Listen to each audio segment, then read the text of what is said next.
Hi, it's Tom here from Running Physio.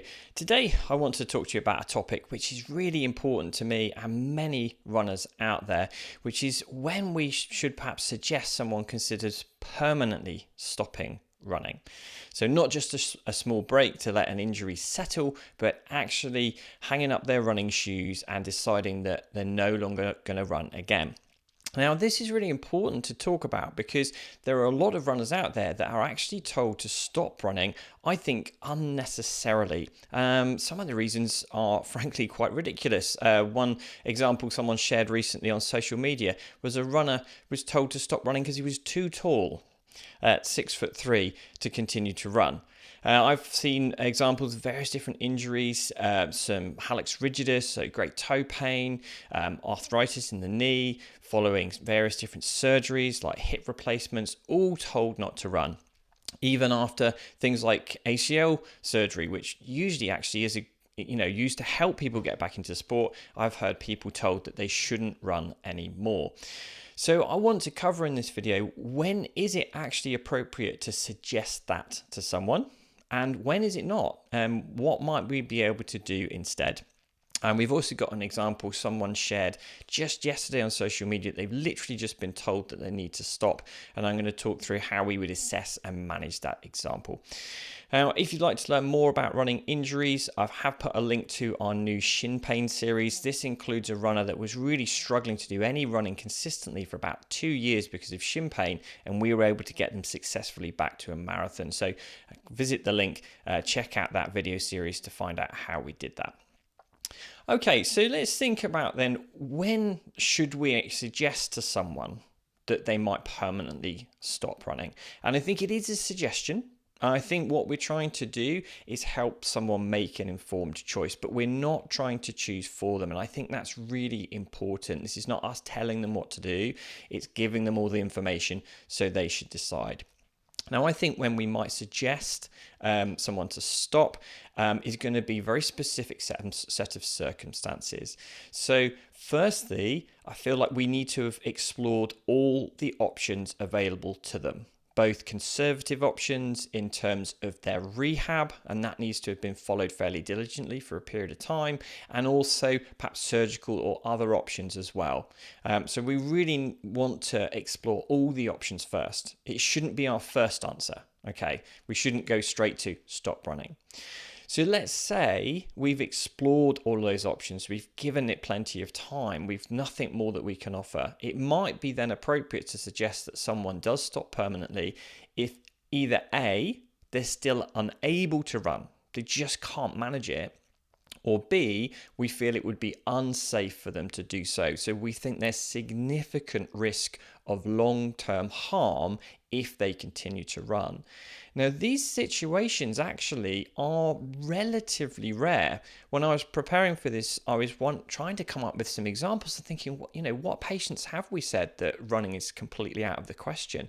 And it is really rare. Now, one example that I did remember was an example of someone unable to run, someone who had a really complicated tibial plateau fracture. Required lots of surgery to address it, and even 2 years down the line from that person was struggling to walk any distance. They couldn't tolerate any impact, even despite being really diligent with their rehab. So that person, best will in the world, they just weren't able to run. So that would come in that category. They tried everything they could, but they just weren't able to get back into it. And then in terms of examples where someone might be unsafe to run, one would be someone who's had a total hip replacement and perhaps has a past medical history of osteoporosis, and they've then gone on to have a periprosthetic fracture following the hip replacement. Now, we might think in that person, because of their osteoporosis, because of their fracture history, because of the surgery, it may be unsafe for them to return to running because there'd be a real risk of further fracture, and there might not be lots of surgical options available to them if that happens. So you can see in these quite extreme examples really, but hopefully they illustrate when someone's either unable despite everything, or it's unsafe for them to run and all options have been considered. then it might be appropriate to suggest that actually they replace running with some other sport, typically a non-impact sport that they can tolerate well, but it will still be their choice, not ours. And I think that's really important. For some runners, running is a vital part of their life. It's so important for them. So they may be prepared to take those risks, and that is their choice to make. But as I said, it does need to be an informed choice. And one of the key things with this is it should be specific to the individual, not the diagnosis. This isn't about saying you've had a hip replacement, therefore you can't run. But that seems to be what's happening out there in some clinics. It's based just purely on the injury they've had or the surgery they've had. It needs to be about the individual and their ability. So, for example, I know there are lots of runners out there that have successfully come back to running after total hip replacements. There are some that have gone on to win ultra marathons on their new hip. So, assuming that all people that have a total hip replacement can't return to running afterwards isn't really well founded. People have returned successfully to run every day after ankle fusions, with osteoarthritis in the hip or the knee, with multiple different conditions. I have a patient who's done 100 marathons and both his great toes are totally fused, and he's done successfully, no pain whatsoever. So it shouldn't be about the diagnosis, it should be about the individual. Now, a nice example that we have from this that Dr. James Noakes shared recently on Twitter is this amazing runner called Fiona Oakes. Now, her story is that she actually lost her patella to a tumour as a teenager. So she doesn't have a patella on one side, but she since then has gone on to become the fastest female to run a marathon on each continent and the North Pole, and she holds 4 different world records. Now, you can imagine after that surgery, perhaps she may have been told, well, of course you can't run again. You don't have a kneecap, you don't have a patella. But that's not what she's followed. She's gone down her own path and has had a wonderfully successful running career. So it very much needs to be about the individual and their wants and goals. Now, part of the problem with this, if we're talking about is it safe for someone to run, is there's a big grey area here. There's a big area where we just don't have really much research to tell us who is at risk, what surgeries, what injuries actually may deteriorate significantly with continuing to run. What my knowledge of the research that's out there, for example, in things like cartilage tears, which are very common in asymptomatic runners, about 36% of us have them, and osteoarthritis in the knee, the available evidence I've seen would suggest those don't usually worsen with continued running. So we can talk about the risk, what we might be concerned about. The knee might become more swollen, might become more sore. There's a possibility that this could get worse, but we won't necessarily know unless you are prepared to test it out and see what happens. So we can acknowledge those grey areas, we can discuss the potential risks, and then the person can decide what they want to go on to do. And part of that then needs to be looking at the other risk factors that are going to increase the likelihood of this injury worsening. So this would be things like other past medical history, such as diabetes, osteoporosis, potentially obviously being a big factor for bone health. It might be if they have high BMI, if they're managing obesity, for example, that's going to place more stress on the tissues. If they've had previous injuries, that may be factored in as well. So I think we need to, on an individual basis, weigh up those risk factors, but also consider the impact of not running. And I think this is often really missed when we just say flippantly, well, stop running. We're not really thinking about what impact will this have on the individual, both physically and mentally. A lot of runners use running to manage their mental health. So an example, recently I worked with a guy who'd had ACL surgery, but he'd been told by the surgeon that he should no longer run, which is quite unusual following ACL surgery. But he'd been told, that's it, no more running. Now, I then met him a couple of years down the line. He'd been very diligent with his rehab. He had no pain, no swelling. He had full range. He was really strong. And he shared with me that running was how he was managing his depression and his mental health. And since having the surgery and being told not to run, he'd really struggled with his mental well-being. So if that surgeon had perhaps thought about, well, the risks here are pretty small. Most people can get back to running after ACL surgery. And the impact on this person is if I ask him to stop or suggest he stops, it's going to have a negative impact on his mental health. Hopefully they would have seen that really wasn't the best advice to give him.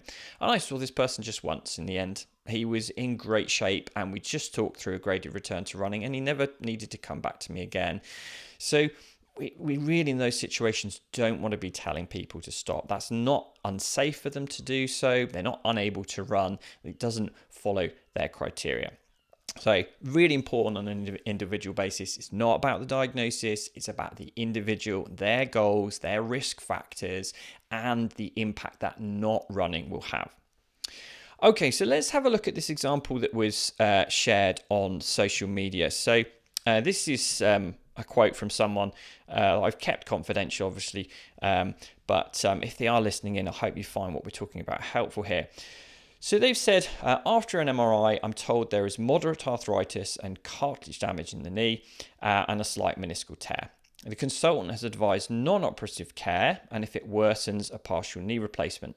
Oh, and stop running. So they've then gone on social media to ask any suggestions which don't involve stopping running. So if this patient then was presenting to me in clinic, and this is quite a common situation actually, they've been told that they need to stop, I'd really want to do a good assessment to find out what's going on. So have they been continuing to run? And if so, how is that knee responding to it? Is there actually a manageable distance they can do that doesn't flare up their symptoms? So perhaps even if they can just manage a kilometre, say, and it feels comfortable on the knee and it doesn't swell and become more painful afterwards. Because we could use that and see, okay, well, this is what is tolerable for you. We want to know about their past medical history, like we've talked about. Have you had previous injuries? Do you have any history of things that will affect healing, like diabetes, or bone health, like osteoporosis?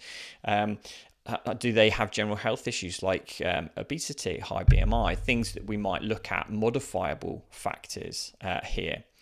Also, I'd want to reassure them that these findings on the MRI, most of these are common in asymptomatic individuals. There will be lots of people running quite successfully on a slightly arthritic knee without any symptoms whatsoever.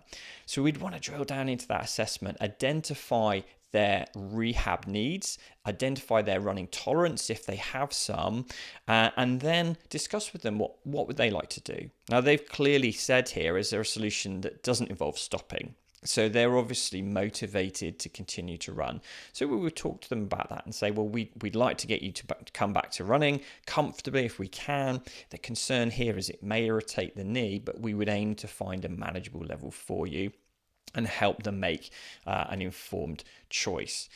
And then we might go through some phases to try and get them back into the running that they'd want to do. So typically something that looks maybe a little bit like this. So first of all, let's assume this runner isn't doing any running at the moment. First of all, we might have a strengthening phase where we're looking to really address their rehab needs, particularly strengthening up those key muscles that are going to provide support around the knee, the quads, the hamstrings, the glutes, and the calf. Addressing their range, it might be they're a bit stiff into extension, so perhaps looking at that, perhaps doing some treatment to help settle swelling and pain. So that first phase, preparing them for building up towards running. Then we might work on some weight-bearing cardio to try and get their knee used to weight-bearing activity. So here it might be simple things like walking and increasing walking distance, brisk walking, cross-trainer, stepper in the gym, just to get that knee used to weight-bearing activity again. And then the next phase would be perhaps introducing some light impact or plyometrics. And you want to start small here. So it might be a little bit of skipping, a little bit of jogging on the spot, shallow range jumps in place, etc. Typically really short duration. So we might be looking at as little as 30 seconds of one exercise initially and gradually building them up with that. Now, what I'll often then aim to do is use this as a way of building some impact tolerance and try and gradually build up so they're managing around about 3 or 4 minutes of impact within an exercise session and monitoring their response throughout. So particularly here, we want to know, is this response acceptable to them? So they might be happy to have a little bit of pain and discomfort if it means they can get back into running, but is it acceptable to them? What we don't want to see is this knee becomes really swollen, really stiff, really uncomfortable afterwards, or has symptoms of locking or instability, any lasting effects that you don't want to see. So we introduce some plyometrics, perhaps we get them up to 3 or 4 minutes of impact tolerance, and then we start with the graded return to running. Now, my reasoning process there is I quite often start with a short run of around about 3 minutes in total, often with walk breaks every minute. So we're working on building some impact tolerance for a few minutes as a way of introducing that first run. And then we gradually increase that running again and monitor their response to it. And what we're aiming for here is a gradual increase with consistency. So consistency is often the key factor here. If you're coming back from an injury where perhaps you've struggled to come back in the past, quite often what we see is we build really rapidly and then things get irritated, so we stop altogether. What we want to see here is probably a slower gradual build, and if things hurt, we come down a little bit and then we progress on again. So hopefully this is an alternative to just saying stop altogether. And in many, many cases with runners, if we do a similar process to this, we build their strength, we build their load tolerance, we introduce some low-level plyometrics, and we do a graded return, many people can return to running despite the underlying diagnosis if we follow that approach and we give it enough time. It may well take some months to get there, but if running's really important to a runner, and it really is to me, certainly is to me, I'd be well prepared to take that time and get them back in. Okay, so I hope that's given you some food for thought. Just to summarize what we've said here, we asked this question of when should a runner permanently stop running? A short answer is really we want that to be a rare occasion. It's not something we should be giving as the first bit of advice when someone sees us following injury. It may well be appropriate for them to stop if all treatment options have been tried and they're still unable to manage to run, or we feel it's actually going to be unsafe for them to do so. There's significant risk of lasting harm if they continue. But in many, many cases, there isn't likely to be harm if we're prepared to do this graded return and monitor their response. So it's got to be down to the individual and not their diagnosis. And not just their diagnosis, you include that obviously. So it's got to be down to the individual, their risk factors, the negative effects of not running as well. And then hopefully we can help them make an informed choice about whether they want to continue to run or not and support them as they work back towards that. Okay, thanks everyone for listening in today. As I said, I've put a link to our free shin pain video series. Do check that out. That goes into loads more detail about how we took someone from not really able to run consistently for 2 years back to completing a marathon without shin pain. So I'd give that a little bit of a watch. Okay, thanks again for listening. Bye for now.